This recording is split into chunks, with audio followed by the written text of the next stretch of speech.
Welcome to Networking RX, a podcast devoted to helping business professionals like you enhance your networking skills in order to become more proficient giving and receiving quality business referrals and improving the overall quality of your life and the lives of those around you.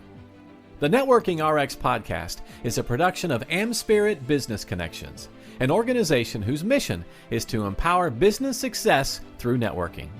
What I have said in the past about networking, and I will continue to reiterate this, is that networking is really a game of inches. And I kind of say that tongue in cheek. What I mean by a game of inches is it's often the 6 inches between your ears. It's a mental game. It's a mental game. It's a mental game in terms of being persistent, being patient. It's a mental game in certainly trying to read other people. And all that happens between your ears. I talk a lot about brain science. I talk a lot about neurology. I talk a lot about psychology, sociology. All those things are brain sorts of things, if you will. So it truly is a game of inches. It's that 6 inches between your ears. And what I have found is that people who have productive networks and greatly benefit from their relationships, they all have one thing in common. And the one thing they all have in common is simply confidence. They're confident that the networking process will work. They're confident in who they are. They're confident in walking into a room. And we'll touch on imposter syndrome, imposter phenomena in future programs. But this confidence helps you lean into the networking process, to lean into your networking. If you're not confident about something, whatever it might be, baiting a hook, fishing, changing your oil, whatever it might be, doing your taxes, if you're not confident, you're just not going to be as productive as you normally would be. And so confidence is really important to being successful in anything, certainly in developing relationships, and getting out there and networking with others. Confidence is really important. So I want to quickly share a study that I saw it on YouTube.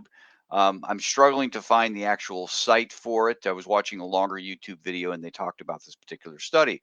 But what they did was they brought students into a room. And I believe these are high school students. They weren't college age students, but they brought students in and they randomly put them into particular groups. Now, nobody knew which group they were in. So they were randomly assigned groups. And then what the experimenters did, the researchers did, is they handed each particular group a shape puzzle. A shape puzzle, if you're not familiar, probably are. I don't know if you call it a shape puzzle or a block puzzle. It's essentially a puzzle. There's a particular shape. It might be, a trapezoid or a rectangle of sorts, and then you're supposed to fit smaller shapes in to fill out that particular puzzle. And it can be, any sort of you see these things online. It can be any sort of a shape. It might be a heart. It might be, it might be a circle. It might be an oval. Whatever. It doesn't really. It might be a cat, an outline of a cat. And then you're supposed to fit the particular pieces of the puzzle into complete whatever the larger image is with the smaller shapes. And so the researchers handed out these puzzles, the same main puzzle to everybody, but there were two particular groups. One was the easy group. In other words, they were getting the pieces that made the puzzle really easy to solve. And then the other people, the experiment group, if you will, the experiment group got pieces to the puzzle that made it impossible to solve the problem. Not obviously impossible, but impossible nonetheless. And so then they gave the students, said, go solve your puzzle. Well, the group in the easy puzzle they easily solved it in short order. Some took longer than others, where we all kind of come into this world with different abilities, and some people are really good at those sorts of things, and some people are not as quick with them. My son Lucas, really good with those sorts of things. But at any rate, so the easy group, the control group, quickly solved the puzzles. Um, the impossible group, they struggle away. They let them go for a few minutes just to struggle. And as they're struggling, they're seeing the easy group kind of put their hands down and, yeah, I'm done. I'm done solving the puzzle. What's wrong with you? That wasn't being said, but it's kind of the vibe. It's like, yeah, I did it. How come you can't? And of course, they were very frustrated, and the researchers then had everybody hand the puzzles in. They sent out a second group of puzzles.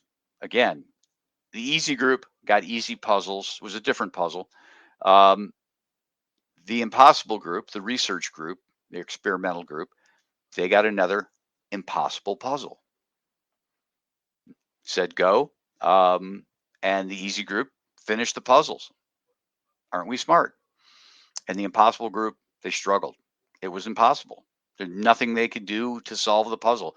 They assumed they had the same puzzle. You could see it was the same shape. They assumed it was just one little thing that made it impossible for them to solve it.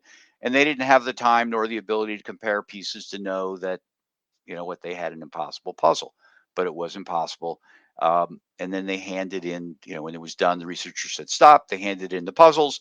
Um, and the experiment continued. Well, in the third iteration of the experiment, what they did is they gave everybody a puzzle that was not necessarily easy. It wasn't hard either, but it was moderately difficult. And they handed the puzzles out to everybody and said, go. And the people who had the easy puzzles, the group that had the easy puzzles, quickly solved the puzzle. And the people who were given the two iterations of the impossible puzzles, they didn't struggle, but they weren't nearly as fast as the people who had the easy puzzles.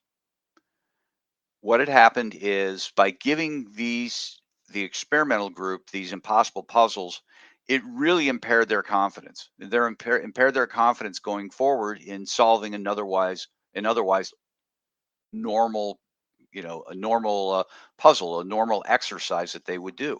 They were just much slower at it. Again, gets back to what I said. When we're confident about things, we're just much more capable, which we're much more productive in doing things.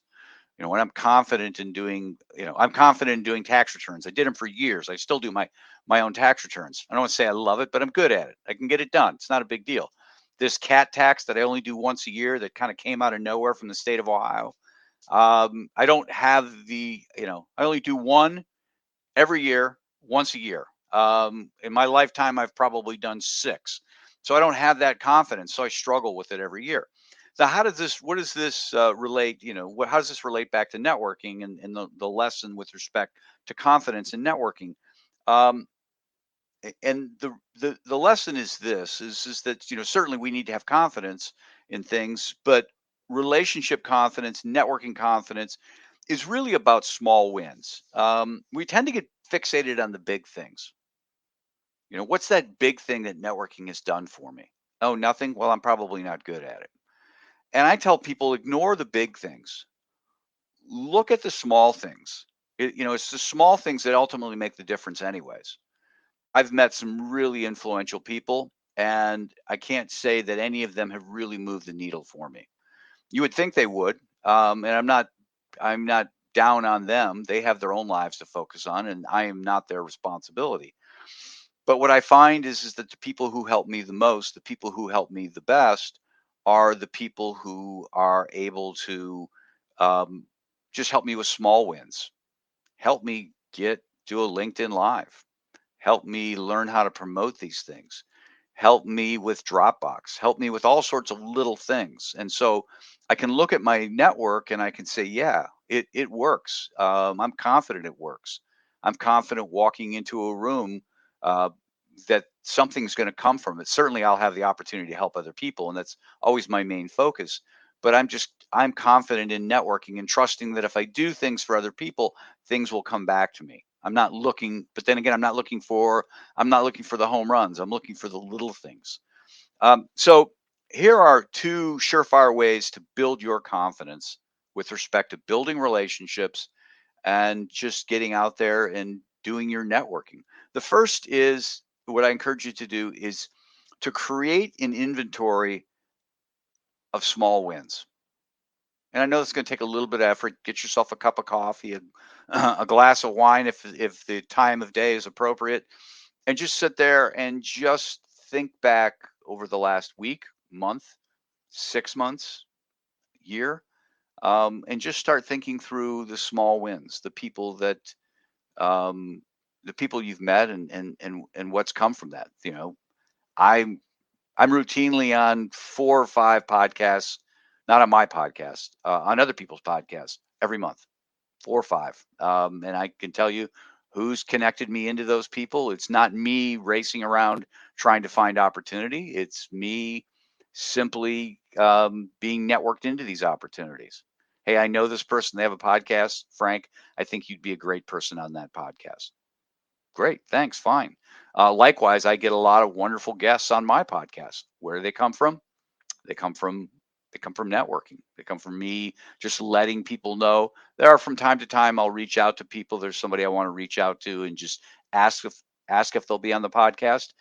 And they will or they won't. That's not a big deal. But the lion's share of the people I have on my podcast, I'm not out searching for. They they're I network into them. But what I want you to do is create that inventory. What are those things that have happened? Who have you met? What are the small wins you've had? And point to the networking thing that made that happen, because you will see in short order that your network is pretty formidable and that you do have lots of great little wins that have come from your network. And identifying those great little wins will give you more confidence. It'll give you more confidence in doing more of whatever you have done. And maybe in looking at that inventory of small wins, you will find that there are patterns there of things that you should be doing more of. You know what? I need to go to this particular event. I need to network with this person more. I need to just make sure that I touch base with this person no less than monthly, quarterly for sure, because they have just been a treasure trove of opportunities for me, information, opportunities, referrals, people to be connected with. And that's all just kind of from that inventory. But the second thing I would encourage you to do is, in addition to making that small inventory of things that have happened, is to put together a short to-do list of little things that you can do to help build your confidence. Going to a particular event, maybe it's reconnecting with somebody that haven't talked to in a while. Generally speaking, those things work out. You'll see when you start working through your inventory of things that have happened that they're there. But kind of putting a to-do list. One's kind of you just kind of looking back, and the other one is kind of looking forward. And what are some things I'm going to do? Just reaching out to somebody. You're on LinkedIn. There are people on LinkedIn. Make a comment on somebody's post. Reach out to them and say, hey, I appreciate what you're doing. Would love an opportunity to get to know you. And just create these small wins for yourself, because again, these small wins create confidence. And then the confidence will inspire you, encourage you to just continue to accumulate small wins. And the small wins, they lead to bigger things and bigger things. And in time, the big things will happen. The real big things will happen. But it all starts with having the confidence. And the confidence is one, just, getting that inventory together, kind of keeping track of it. And once you do the inventory once, just get yourself a notebook. Once you do the inventory once, you'll note that it's easier to kind of spot things. When I do these sorts of activities, I might use a Word document, and then I'll kind of build from the top. In other words, as all the new entries start at the top, it's a little harder to do with an analog notebook, because then you're constantly having to rewrite things. But with a Word doc, or maybe it's a Google Doc, or whatever you use, you start from the top. And today's win is at the top, and they continually push down. By doing that, you'll find that your confidence starts to build. It's a surefire way to build your confidence, and that's just going to create more opportunities for you. Thanks for joining us on the Networking RX podcast. Please put what you've learned into action today and let us know if you have questions, comments, or ideas for future topics. You can email them to us at podcast@amspirit.com. That's AmSpirit.com. Finally, so you never miss an episode, be sure to subscribe to the Networking RX podcast through iTunes, Overcast, or however you receive your podcasts. Now get out and network with someone. The Networking RX podcast is the copyright production of AmSpirit Business Connection. All rights reserved.